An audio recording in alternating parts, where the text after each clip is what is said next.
when you are a freshman, you don't know what it takes because you come from high school where 80% of you is better than 100% of people you're playing against. But that's why it's important to have the right people in your room, the right leader of that room. When I came in, I thought I worked hard because, in high school, like I used to, my younger years of high school, I had to learn how to work hard. It was guys like, John Summerall, who was 2 years older than me, who's, again, the head coach at Tulane. It was my quarterback. He was my coach. Like, I had to learn from the older guys how to work hard. And then my coach started putting goals out for me to achieve, and, I started working hard. I started training, and I got a drill tape from Alabama and drill tape from different schools and on footwork. And I started doing it on my own. I started working hard because I had this thirst to be, the best receiver in the country. But it took me some time to learn how to work hard at the high school level. And then when I got to the collegiate level, I came in a little hurt. But I had to also learn how to work hard and work smart. That's the difference.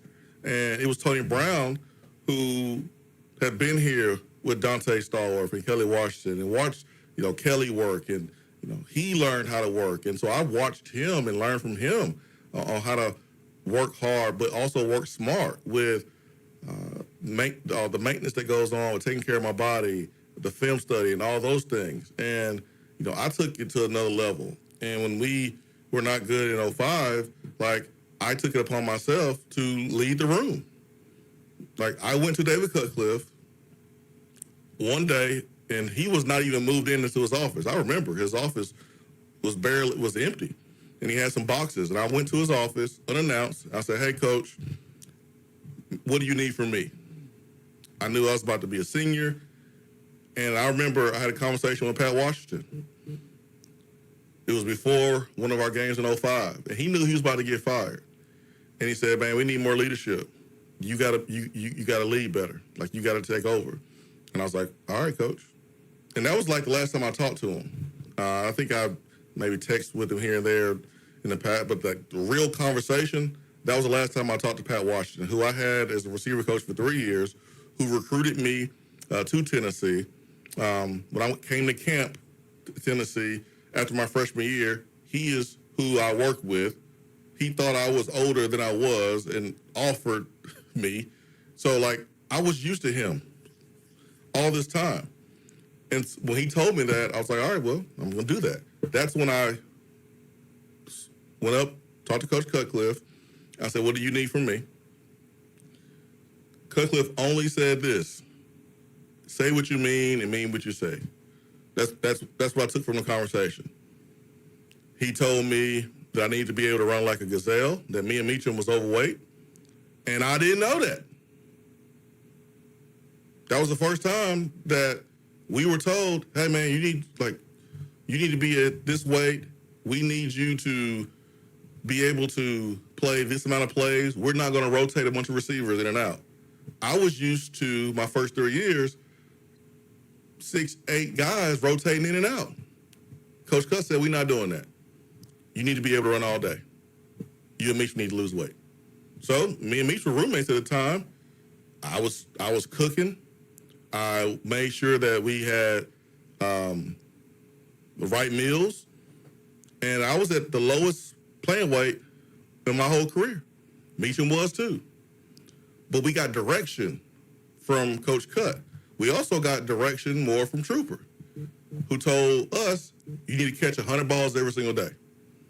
And I can't be on the football field because it's a violation, but this is what I want y'all working on, and I need you to lead the group." I said, "Okay." So Tuesdays and Thursdays, we would do skill work. I would catch 100 balls every single day. I would ask my fellow receivers when I saw them throughout the day, because we all had different schedules because of class. But when I saw them, I would be like, "Hey, man, did you get your 100 in?" There was a standard that was set in that room. And we got better because of that standard. And I didn't mind cussing someone out in my room. It wasn't personal. I was cool with everybody. So They knew it wasn't personal. Meacham was my roommate. Brett Smith and I were tight. Like, if I had to get at you, it was because you wasn't doing the right thing. But I never had to do that inside my receiver group. We started breaking down after every practice, every game. When we broke down, got into a circle, we left for the day, or we started the day, I said, we're going to do this. We're gonna say you on 3. We're bringing wide receiver you back. Around this time is when Cedric Wilson came to our meeting room and cussed all of us out. And I said, all right, well, we're going to bring wide receiver you back. And we're going to break down you on 3. We did it every single time. And it was a reminder that we need to do what it took to bring receiver you back, that we were embarrassing the guys that played before us. We wasn't handling our business. We wasn't playing the game the way we should play it as a Tennessee wide receiver. So I put it on me to hold our group accountable. And we went out, and we were pretty dang good. And I think Lucas Taylor, who didn't play a lot in 06, had the touchdown pass on the reverse pass to Marcus Coker, but play here and there. But I think that was a big reason why Lucas Taylor was able to step in after we left in 07, and he had a 1,000-yard season because there was a standard. And then, Coach cut left, and then all went to hell.